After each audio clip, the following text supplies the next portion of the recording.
Hi all, നീറ്റുമായി ബന്ധപ്പെട്ടുകൊണ്ടുള്ള ഒരു ചോദ്യമാണ്. എൻ്റെ മകൾ 10ാം ക്ലാസ്സിലാണ്. അടുത്ത വർഷം മുതൽ എൻട്രൻസ് കോച്ചിങ്ങിന് ചേർക്കണമെന്നാണ് ആഗ്രഹിക്കുന്നത്. മാത്സ് ഇഷ്ടമല്ലാത്തത് കൊണ്ട് തന്നെ ഡോക്ടർ ആവാനാണ് ആഗ്രഹിക്കുന്നത്. മാത്സ് ഇഷ്ടമല്ല എന്ന കാരണം കൊണ്ട് MBBS ഒരു കരിയർ ഓപ്ഷൻ ആക്കാമോ എന്നുള്ളതാണ് ചോദ്യം. നമ്മൾ മനസ്സിലാക്കേണ്ടത് നീറ്റ്, അതായത് മെഡിക്കൽ എൻട്രൻസിന് എന്താണ് ചോദിക്കുക, എന്താണ് അതിൻ്റെ പാറ്റേൺ എന്നുള്ളത് മനസ്സിലാക്കിയാൽ ഈ ഒരു ചോദ്യത്തിന് ഉത്തരമാകും. നമുക്കറിയാം നീറ്റിൻ്റെ സിലബസ് എന്താണെന്ന് ചോദിച്ചാൽ ഒറ്റ വാക്കിൽ തന്നെ നമുക്ക് ഉത്തരം പറയാൻ പറ്റും.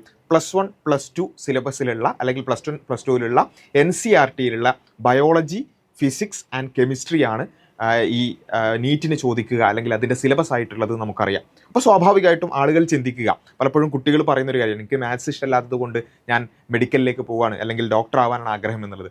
അത് അവരുദ്ദേശിക്കുന്ന കാര്യം എന്താണെന്ന് ചോദിച്ചാൽ ഫിസിക്സും കെമിസ്ട്രിയും ബയോളജിയും മതിയല്ലോ, അതുകൊണ്ട് മാത്സ് ആവശ്യമില്ലല്ലോ എന്നുള്ളതാണ്. പക്ഷേ നമ്മൾ മനസ്സിലാക്കേണ്ട ഒരു കാര്യം, മെഡിക്കൽ എൻട്രൻസുമായി ബന്ധപ്പെട്ടുകൊണ്ട് ഏറ്റവും കൂടുതൽ ഉള്ള ഒരു വലിയൊരു തെറ്റിദ്ധാരണയാണ് ഈ മാത്സ് ആവശ്യമില്ല എന്നുള്ളത്. ശരിയാണ്, ഒരു സിലബസ് അല്ലെങ്കിൽ ഒരു സബ്ജക്റ്റ് എന്ന നിലക്ക് മാത്സ് മെഡിക്കൽ എൻട്രൻസിന് ഇല്ല.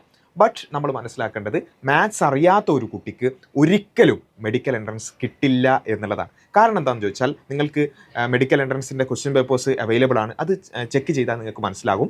നമുക്ക് ഫിസിക്സിനും കെമിസ്ട്രിയിലും, കൂടുതലായിട്ടും ഫിസിക്സിൽ ഒരുപാട് ന്യൂമറിക്കൽസ് ഉണ്ടാവും, ഒരുപാട് കാൽക്കുലേഷൻസ് ഉണ്ടാവും.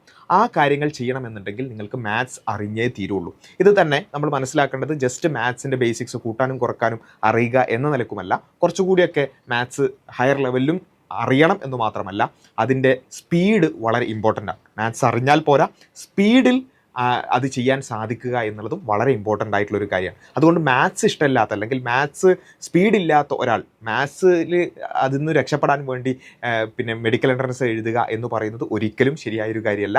മാത്സ് വളരെ ഇമ്പോർട്ടൻ്റ് ആണ്. അത് ഉണ്ടെങ്കിൽ മാത്രമേ മെഡിക്കൽ എൻട്രൻസ് കിട്ടുള്ളൂ. ഇതിൻ്റെ ഒരു പ്രാക്ടിക്കൽ എക്സാമ്പിൾ പറയുകയാണെന്നുണ്ടെങ്കിൽ, നിങ്ങൾ ജസ്റ്റ് ഒന്ന് ആലോചിച്ച് നോക്കുക. മെഡിക്കൽ എൻട്രൻസിന് നീറ്റിന് 180 ക്വസ്റ്റ്യൻസ് ആണുള്ളത്. 180 ക്വസ്റ്റ്യൻസ്. ആ 180 ക്വസ്റ്റ്യൻസ് എഴുതാൻ നമുക്കുള്ളത് 180 മിനിറ്റ്സ് ആണ്. അപ്പോൾ ഒരു ക്വസ്റ്റിന് 1 മിനിറ്റ് ആണുള്ളത്. അപ്പോൾ ഒരു ക്വസ്റ്റിന് 1 മിനിറ്റിലധികം എടുത്താൽ, ഫോർ എക്സാമ്പിൾ ഒരു കുട്ടിക്ക് മാത്സ് വളരെ സ്ലോ ആണ്, മാത്സിൻ്റെ ബേസിക്സ് അറിയാം പക്ഷേ സ്ലോ ആണെന്ന് വിചാരിക്കുക. ആ കുട്ടിക്ക് ഒരു ഫിസിക്സിൻ്റെ ന്യൂമറിക്കൽസ് വരികയാണ്. ആ ഫിസിക്സിൻ്റെ ആ ഒരു പ്രോബ്ലം സോൾവ് ചെയ്യാൻ അറ്റ്ലീസ്റ്റ് ഒരു 4 മിനിറ്റ് ആ കുട്ടി എടുത്തു എന്ന് വിചാരിക്കുക. എങ്കിൽ അവിടെ ആ കുട്ടിക്ക് നഷ്ടമാകുന്നത് മറ്റ് 3 ക്വസ്റ്റ്യൻസ് ചെയ്യാനുള്ള സമയമാണ്. എന്ന് വെച്ചാൽ ഇതുപോലെയുള്ള ഒരു 20 ക്വസ്റ്റ്യൻസ്, 20 ന്യൂമറിക്കൽസ് ഉണ്ടെങ്കിൽ എന്തായിരിക്കും അവസ്ഥ?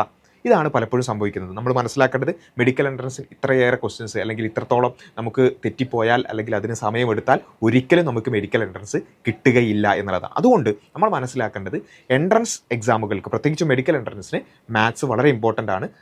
കണക്ക് അറിയാമെങ്കിൽ മാത്രമേ, അത് സ്പീഡ് ഉണ്ടെങ്കിൽ മാത്രമേ നമുക്കത് ലഭിക്കുകയുള്ളൂ എന്നുള്ളത് നമ്മൾ മനസ്സിലാക്കുക. അതുകൊണ്ട് ഇത്തരത്തിലുള്ള ഡ്രീംസ് ഉള്ള ആളുകൾ, ഡോക്ടർ ആവണമെന്നൊക്കെ ആഗ്രഹിക്കുന്ന കുട്ടികൾ, അവരുടെ ബേസിക്സ്, സയൻസിലും മാത്സിലും ഉള്ള ബേസ് ചെറുപ്പം തൊട്ടേ ക്ലിയർ ചെയ്യുക എന്നുള്ളതാണ് വളരെ ഇമ്പോർട്ടൻ്റ് ആയി നമുക്ക് ചെയ്യാനുള്ള ഒരു പ്രധാനപ്പെട്ട ഒരു കാര്യം. നമ്മൾ മനസ്സിലാക്കേണ്ടത്, +1 +2ലുള്ള സിലബസ് ആണ് എന്നുള്ളത് കൊണ്ട് +1 +2ൽ മാത്രം വിചാരിച്ചാൽ കിട്ടുന്ന ഒന്നല്ല മെഡിക്കൽ എൻട്രൻസ് എന്ന് പറയുന്നത്.